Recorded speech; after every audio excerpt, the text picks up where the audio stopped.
Show me.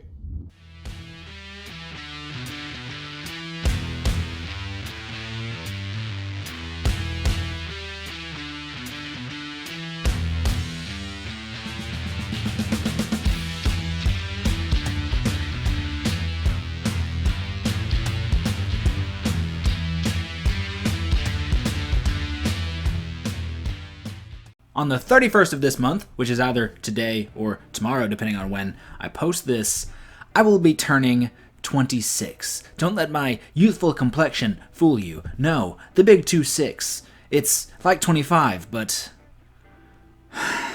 it's just a little bit sadder. But with total coincidental timing, the Asian Cinema Circle group has decided that we're all going to make videos discussing how we got into martial arts cinema, our origin stories. I will let you know more about the Asian Cinema Circle at the end of the video, as I'm sure I just say that out loud and you're like, that's not a thing. It's kind of a thing, but to get into my origin story, we have to go to the beginning. I was born to parents working in the Cantonese Opera in 1940s San Francisco. I was taken back to Hong Kong shortly after my birth, and I was sick for quite a few months due to the change in weather, temperature, climate.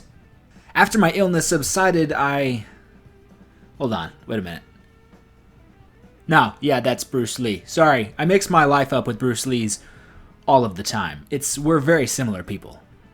So we don't actually have to go that far back. However, I will go back to me being about 2 years old. While I don't actually remember, of course, being 2 years old, we did have some home movies when I was much younger, when I was a child, and I would watch these home movies, and what I could see in the background was my brothers playing their Sega Genesis. The game they were playing, Dragon: The Bruce Lee Story. The game, based on the film from, I don't know when that movie came out, 1993? The one starring Jason Scott Lee, of course. We also had the film, but I remember specifically seeing in these home videos that we had this game, and I'm sure it wasn't the only fighting game or martial arts video game we had in the house, but the reason I bring this up is because it sort of sets a precedent that something martial arts media was pretty much always around me. I feel like I highlighted the word me, like it's about me, but I mean, it was always around. It was always in the general vicinity. It was in the house.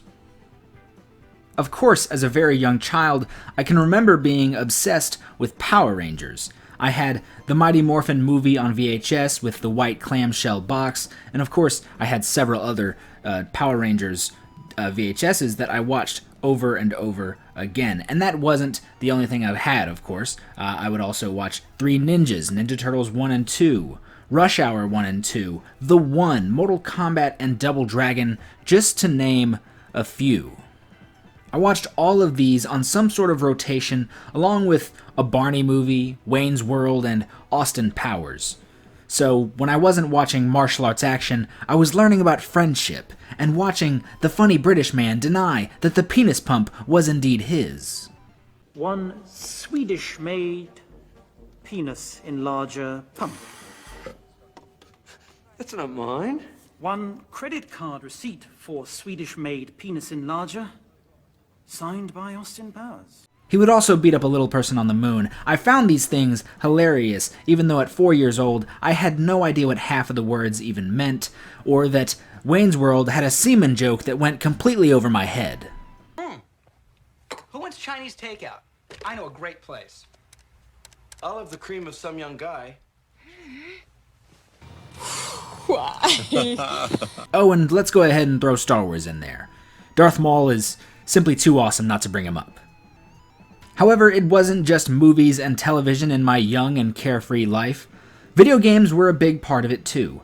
My brothers kicked my ass at games like Bushido Blade and Marvel vs. Capcom, and whatever Mortal Kombat game we had on PS2 and Super Nintendo. We had Bouncer, which had some dope action in it. I loved it, even though I don't think I ever actually beat it, as I was 4 years old. But perhaps the most important video game series for my love of martial arts is Tekken.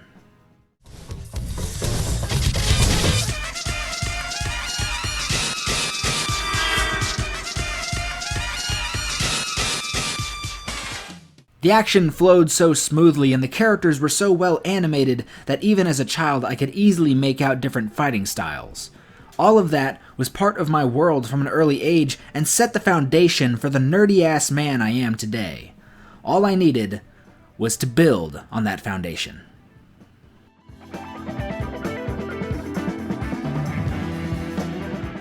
As I got older, I continued watching Jackie Chan and Jet Li films, mostly the American stuff, as, you know, when you're a young person, when you're 5 to 10 years old, you're not exactly coming across Hong Kong films every single day. I watched some Jean-Claude Van Damme movies, Jackie Chan Adventures had come on TV, and probably some anime, and of course some more Power Rangers, until one day I stumble upon one glorious film on television, one piece of holy grail media when you're just addicted and in love with martial arts cinema as I was at this age. I mean, you know, as much as in love with it as I could be, only watching Jackie Chan and Jet Li's American stuff and a lot of Power Rangers. What I came across one day on G4 TV, and if I say G4 TV, I'm sure you already know what movie I'm thinking of if you were at my age watching G4 at the time.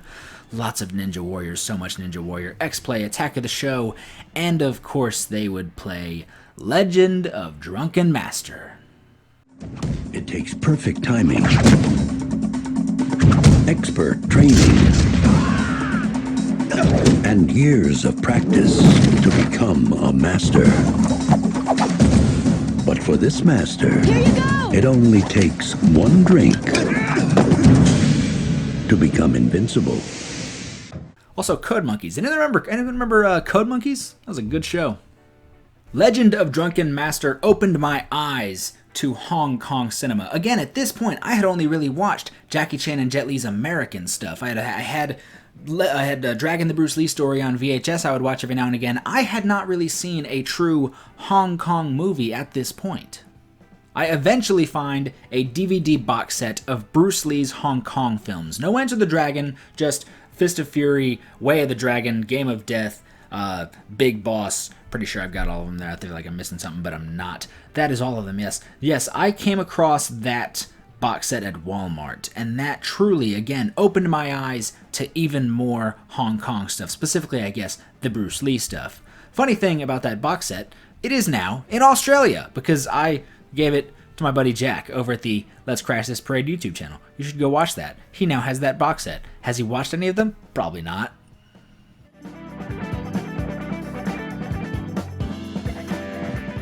The next major step is one that many people share, many who are younger siblings, covered in bruises, flinching at everything. My older brother found some movies. He was into martial arts cinema as well, and he brought home two very, very important movies, Ong Bak and the first Drunken Master.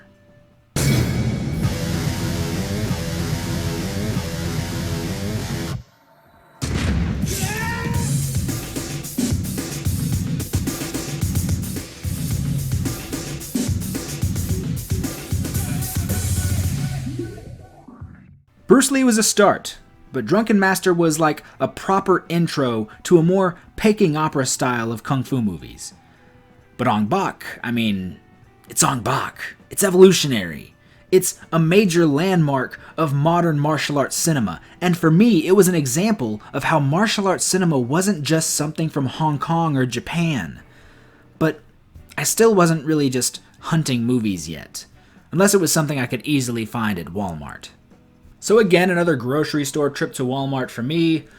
You know, I walk away from my mother, I go to the movies and video games section, I play some Guitar Hero on the demo, and when I would say some, I mostly mean about the whole 45 minutes to an hour and a half that she was there. But what I did find when I stopped playing Guitar Hero, I played so much Guitar Hero at Walmart, I found a 3-movie combo pack of Jet Li films. What Jet Li films? Oh, there were some good ones.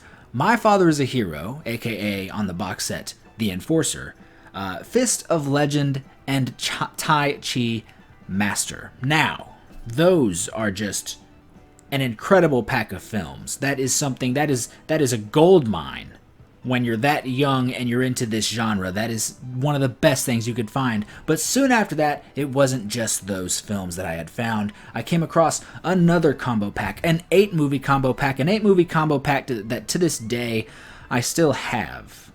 Jackie Chan 8-movie pack. This features Operation Condor, Operation Condor 2, Armor of God. I hate the way this is titled, of course it is. Armor of God and Armor of God 2, Operation Condor.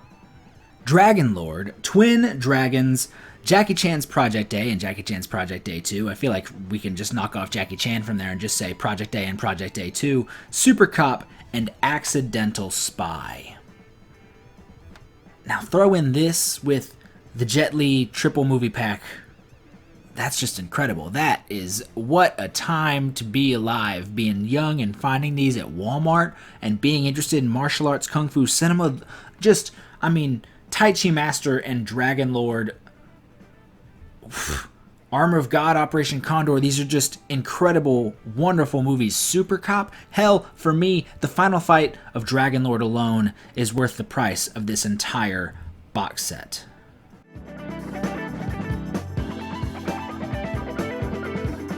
At this point, I'm in deep, man. I need my fix. I'm like, what, 9, 10, 11, maybe 12 years old at most, but I need it, man. I'm itching for it. Sorry, that got a bit dramatic. But of course, my brother came through again. My brother came through with 3 movies. He came home with 3 movies that just made the world a brighter place. One day, my brother comes home from, I believe, a 2-week trip with our uncle, and he brings home 3 films. Those 3 films are Fatal Contact, BKO Bangkok Knockout, and Ip Man.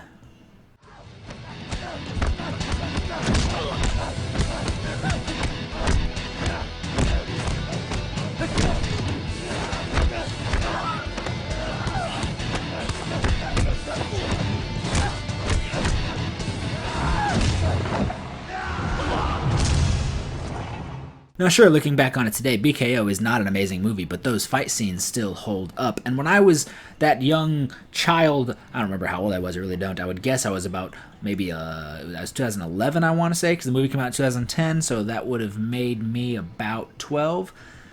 BKO really just kind of reinforced that Thai action was something to look out for. Thai action was what you wanted to watch. Ong Bak had already stated that, and BKO just pounded it into the ground.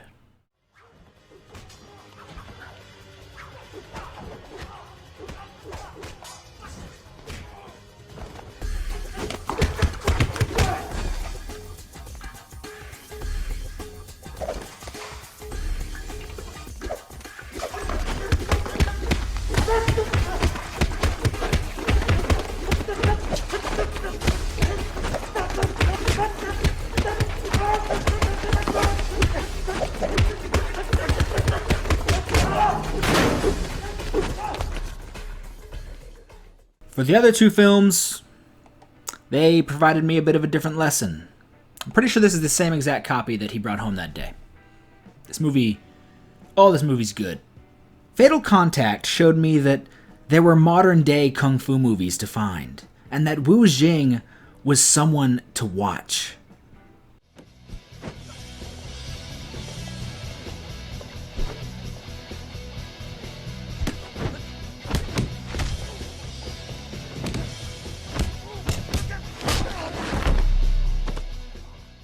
But Ip Man introduced me to Donnie Yen. We all know that initial feeling the first time you watch Ip Man. Ip Man's initial burst of speed against Ji Hui Zhen.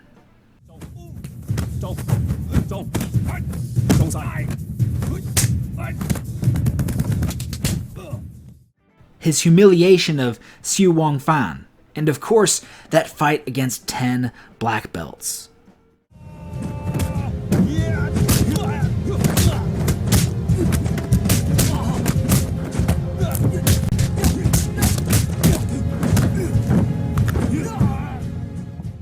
But imagine this isn't just your first time watching Ip Man. Imagine this is your first time watching Donnie Yen.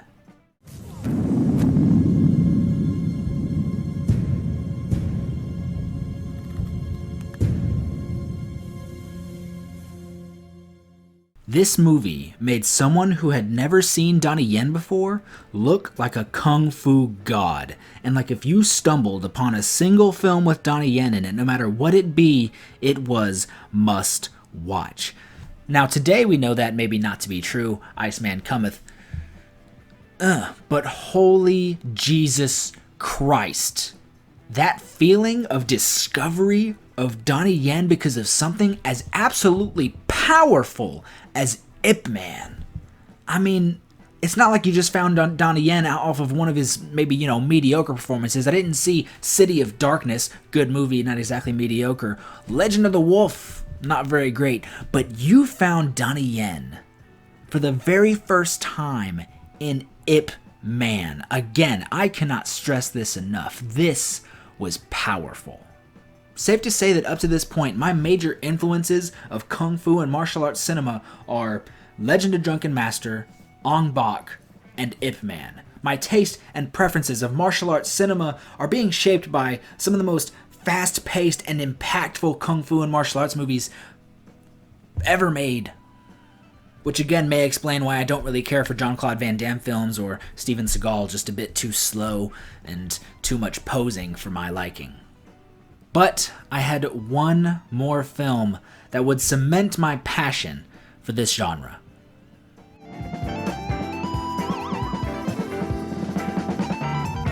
My first handful of discoveries came the old school way. Picking them up at the movie store, my brother coming home and showing them to me, or just finding them on television. But finding a new school movie required new school methods. Being a teenager in the 2010s means I'm on YouTube, like a lot. Epic Mealtime, Good Mythical Morning, epic rap battles of history, The Key of Awesome, or Barats and Beretta were pretty much on my screen all of the time. I was watching those quite frequently. But I would of course also look up fight scenes, and I came across plenty of incredible fight scenes from Jet Li, Jackie Chan, Donnie Yen. I'd pretty much seen everything Tony Jaa had put out at that time. Other Hong Kong films I had seen quite a bit. Never actually seen the movies, but seen the fight scenes. It was quite a time to be alive. But one day, while hanging out at a friend's house, I came across a video I believe titled Yuri Boyka Best Fights. What I find is this ripped Russian dude doing insane acrobatics and kicks that I don't think I had ever seen before. This epic, fast choreography and a gimmick of Yuri Boyka that is just perfection. The fight with Silvio Samak in Undisputed 2 and Lateef Crowder in Undisputed 3 are the two fights at this time that had me captivated.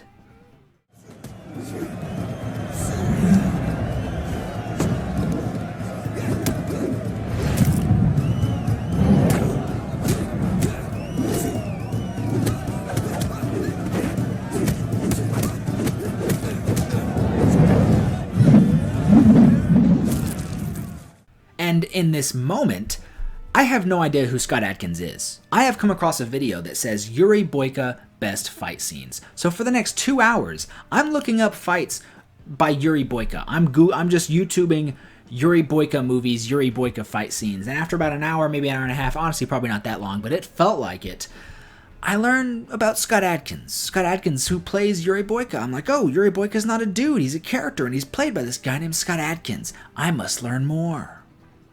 And I had the internet, so I could learn all I wanted, really. I go to my local movie store, Movies and More, and I look for Undisputed 2 and Undisputed 3. I find them, surprisingly, I could always go to this place to find some sort of random obscure martial arts movie, even though it wasn't a really big store. So I find these two movies, Undisputed 2, Undisputed 3, I take them home, I watch them, and oh my god. Scott Adkins pretty much shot up the ranking as my favorite actor. And with these two films, that's it. My already existing passion for martial arts cinema is pretty much nailed, glued, cemented shut. It's there. It's gonna be there forever. I'm fully aware of the copious cornucopia of kung fu commodities out there for me to discover. Anything from Hong Kong to Thailand to Indonesia, well, Indonesia actually not quite yet, to South Korea. Fun thing, I probably watched Oldboy when I was like 9 years old. My dad rented it from Netflix back when you had to, like, you know, they sent you a disc and then you had to send it back in like 2 or 3 days.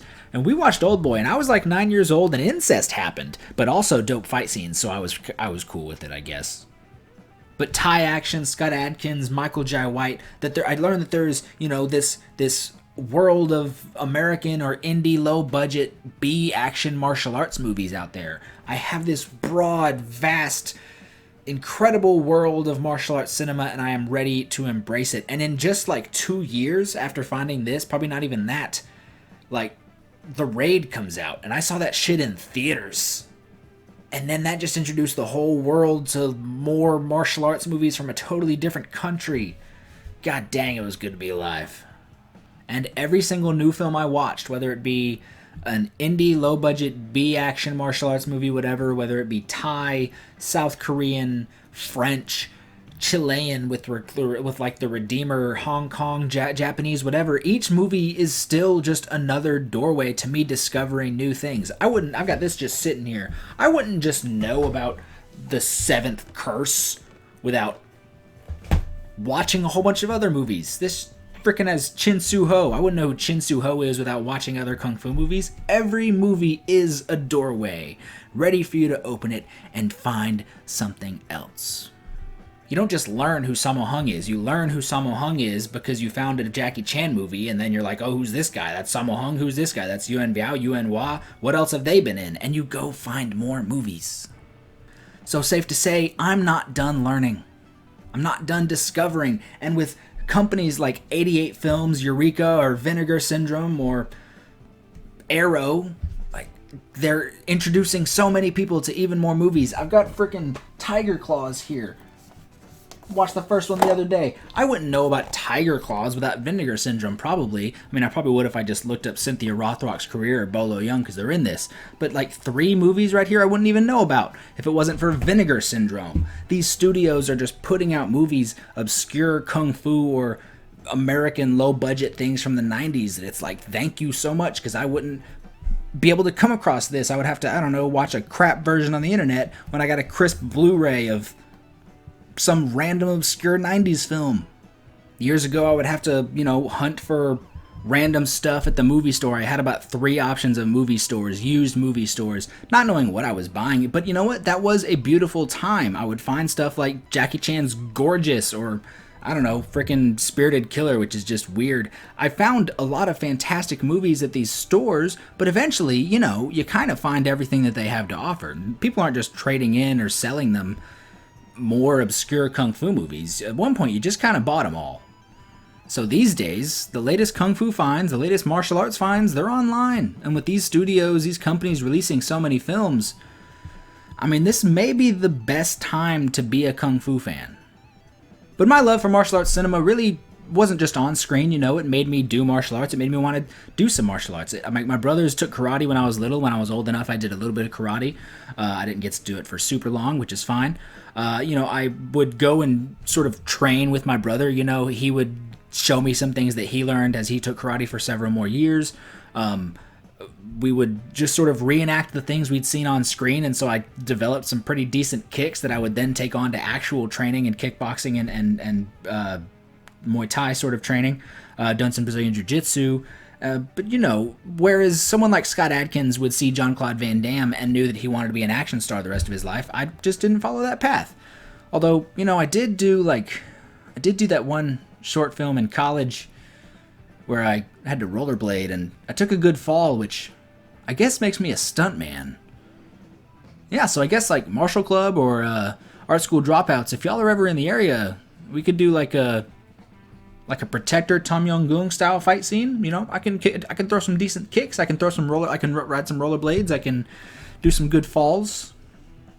I'm down for that. And yes, this is a real short film that I wrote, acted in, co-directed, and edited in college.